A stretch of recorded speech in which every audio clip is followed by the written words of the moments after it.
સહિત દેશભરના કેમિસ્ટો દ્વારા આજે all India organisation of chemist and ડ્રગિસ્ટના આહવાન પર કેમિસ્ટ બંધનું આયોજન કરવામાં આવ્યું હતું।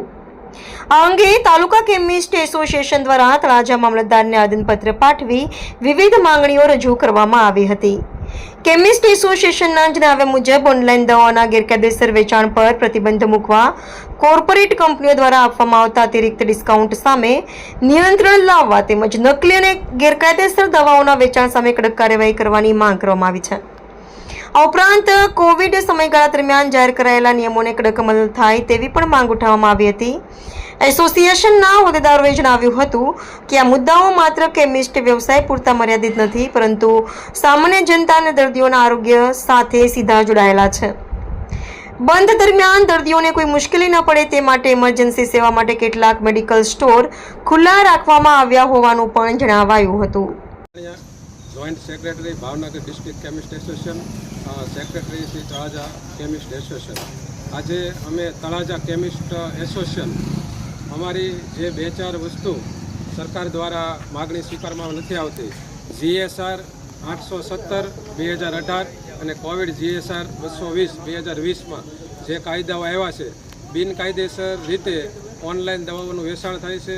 બિન રજિસ્ટર્ડ ફાર્માસિસ્ટો રાખી અને કોઈપણ મેડિકલ ઓનલાઈન કરી અને દવાઓનું વેચાણ કરે છે। પ્રતિબંધિત દવાઓ જે છે, જે અત્યારે યુવાધનોને ખૂબ જ નુકસાન કરે છે, તે ખરેખર નાર્કોટિક દવાઓ છે, એ રજિસ્ટર્ડ ફાર્માસિસ્ટ અને ડૉક્ટરની ચિઠ્ઠી વગેરે આપણે આપી શકતા નથી, પણ ઓનલાઈન મારફતે આપવામાં આવે છે।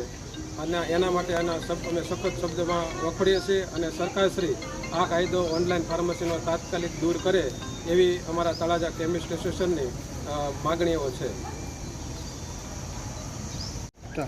તળાજા મેડિકલ એસોસિએશનના સભ્ય, સત્કાર medical general store Talaja, Nilesh Joshi. હાલ અત્યારે કોઈને ઇમરજન્સી હોય તો ઇમરજન્સીમાં કોઈને સારવાર લેવી હોય તો એના માટે દવા મળી શકે ખરી? મળી શકે છે। એની માટે થઈને અમે 2 મેડિકલ સ્ટોરની વ્યવસ્થા કરેલી છે। એમાં એક ઇમરજન્સીમાં દર્શક મેડિકલ સ્ટોર છે અને બીજું તળાજા મેડિકલ સ્ટોર વાવચોકની અંદર રાખેલો છે।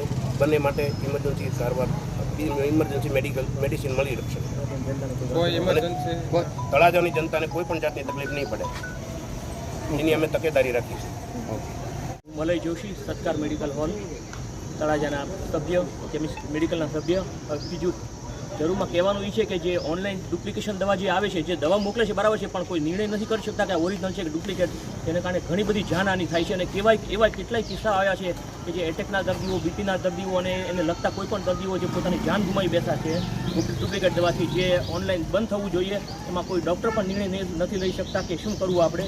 એટલે સ્પેશિયલી આ બધું ડુપ્લિકેશનને કારણે જ થાય છે અને આ બધું ઓનલાઈનને કારણે જ થાય છે। એટલે ઓનલાઈન દવા હંમેશા બંધ કરવી જોઈએ એવી અમારી માંગ છે। બસ બીજી વધારે તો કાંઈ કેમ